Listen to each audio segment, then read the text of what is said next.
Welcome back.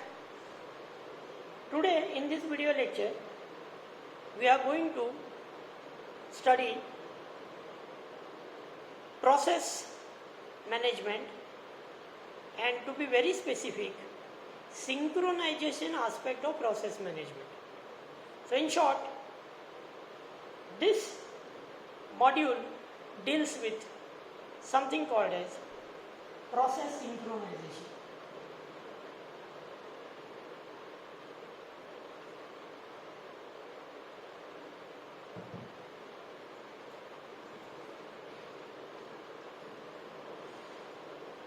In the previous module, we have studied what is process. We have studied everything about a process. Okay, when an application executes, processes are created. Every process has got a process control block. This process control block comprises of entire information regarding the process. We have studied the process life cycle. We have studied the role of schedulers. We have studied how to schedule these processes effectively so that your execution of your application becomes faster.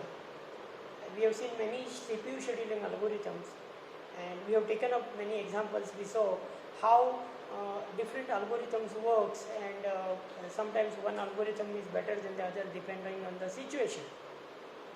But now it's time to move on, and this is a high time to study the synchronization aspect of a process, and let us try and find out what is process synchronization first. Okay, so let's consider a famous example, right? And the example is a producers and consumers problem. So the story is, there is a producer and there is a consumer. There is a producer who produces a cookie, and there is a consumer who consumes that cookie. Okay, so consider a scenario. There is a producer.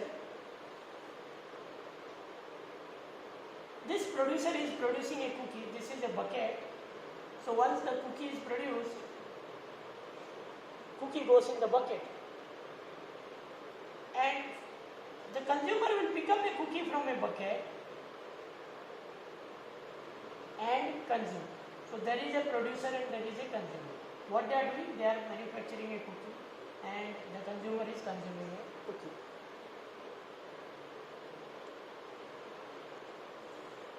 See,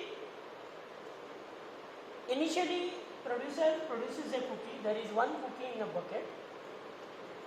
Consumer picks up that cookie and consumes that cookie.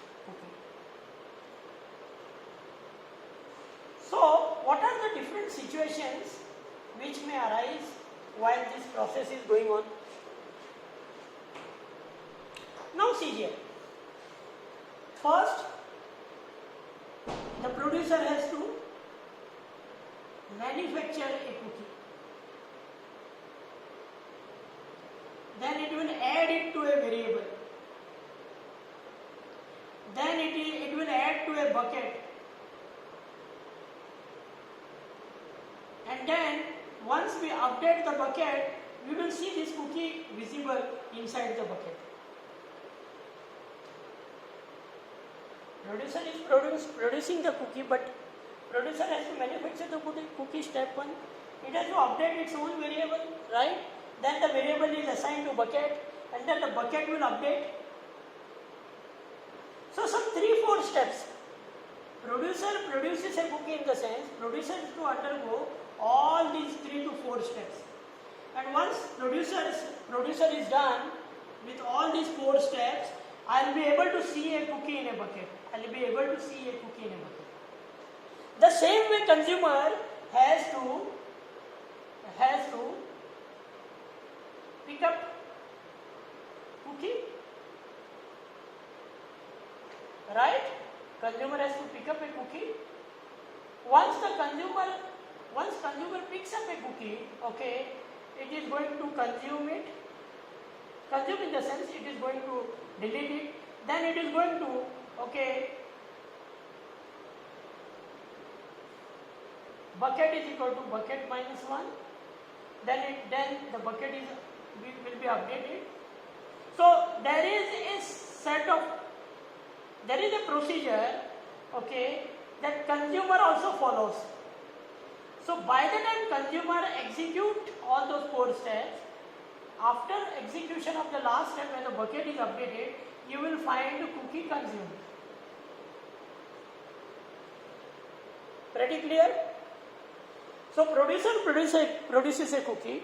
Once a cookie is produced, it is inserted in a bucket, and whatever the cookie is present in a bucket is consumed by a consumer.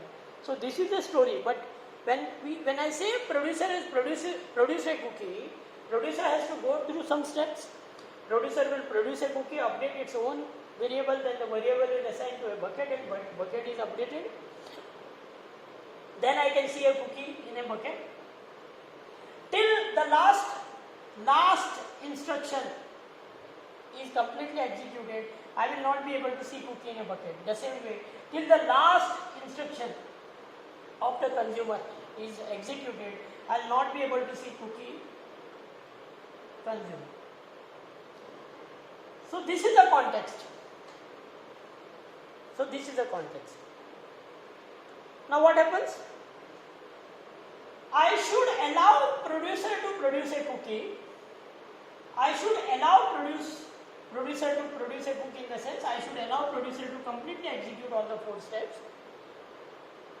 And then I will say consumer that okay, cookie is already manufactured, you can go ahead with consumption of that cookie. So I should allow consumer to consume that cookie properly.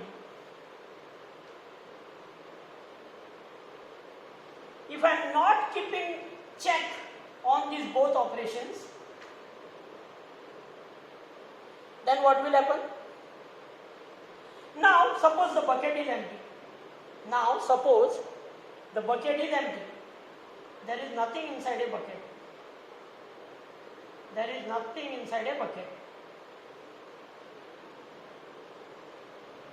Given a condition. What consumer will do?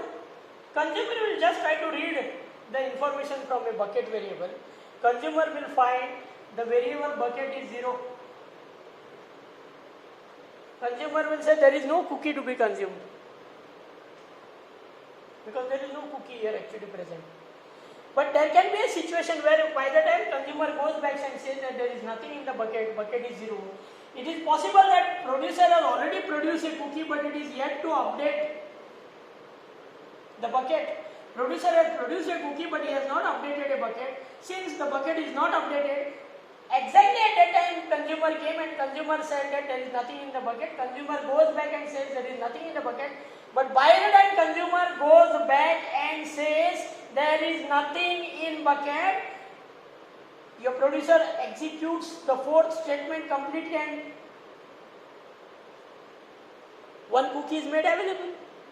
So when that cookie is made available, at that time only consumer is going and telling others that there is no cookie. Whereas when consumer says there is no cookie, there is already one cookie manufactured and made available in the bucket. So now, next time maybe when consumer is coming for consuming a cookie, okay, maybe consumer finds one cookie, consumer says there was one cookie, and maybe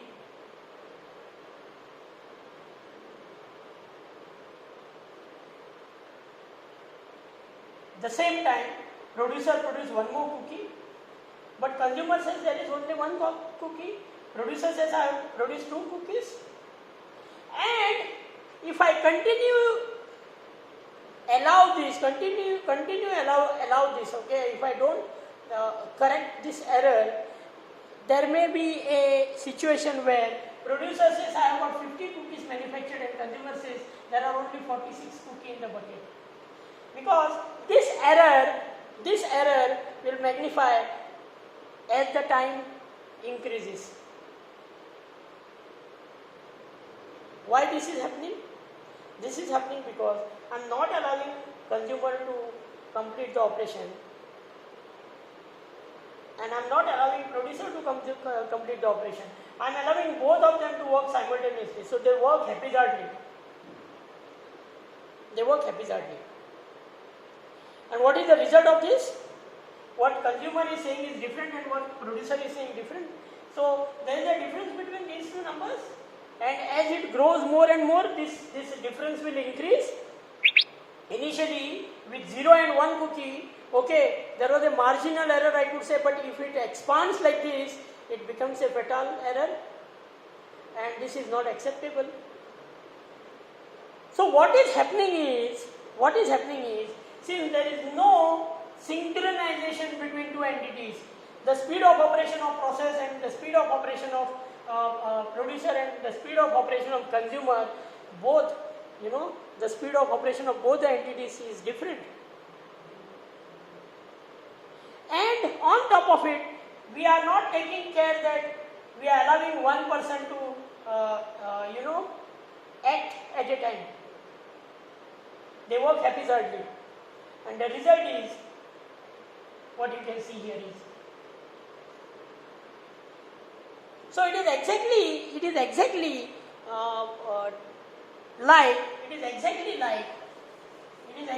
like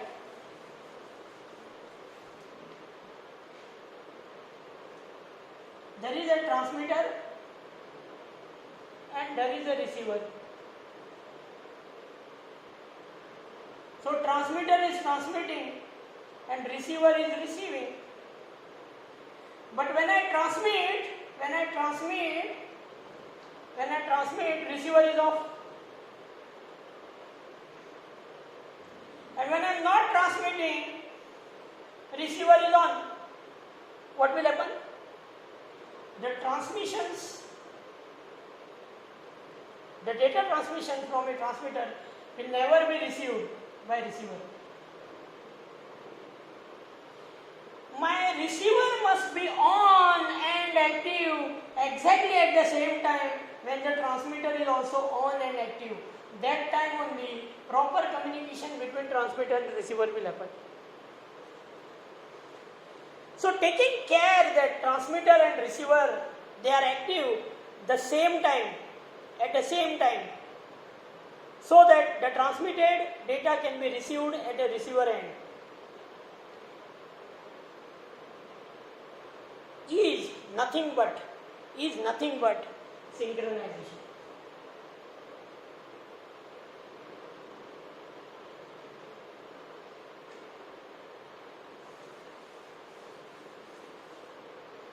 What we saw in producers and consumers problem, that producer is saying the bucket is empty, the consumer is saying bucket is empty, producer is saying no, I have already manufactured one cookie. Whatever we saw in this example, which finally, if I don't keep a check on this, finally gets blown out of proportion, and you may see that producer saying 50 cookies manufactured and consumer saying only 46 are present. Error gets magnified. So we call this situation, which is arising since we have not synchronized producer and consumers, this situation is called as race condition.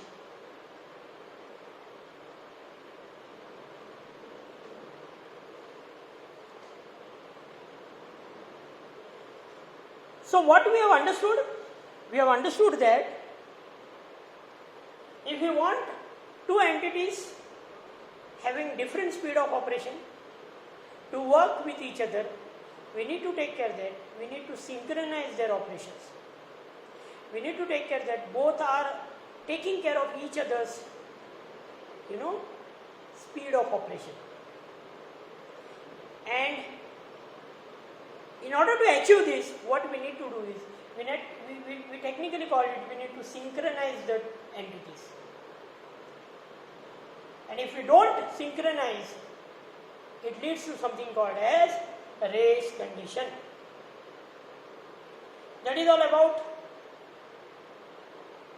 the introduction part of process synchronization, where we have learned the importance of process synchronization in this video lecture. Let's start with the remedial part from next lecture onwards. Thank you.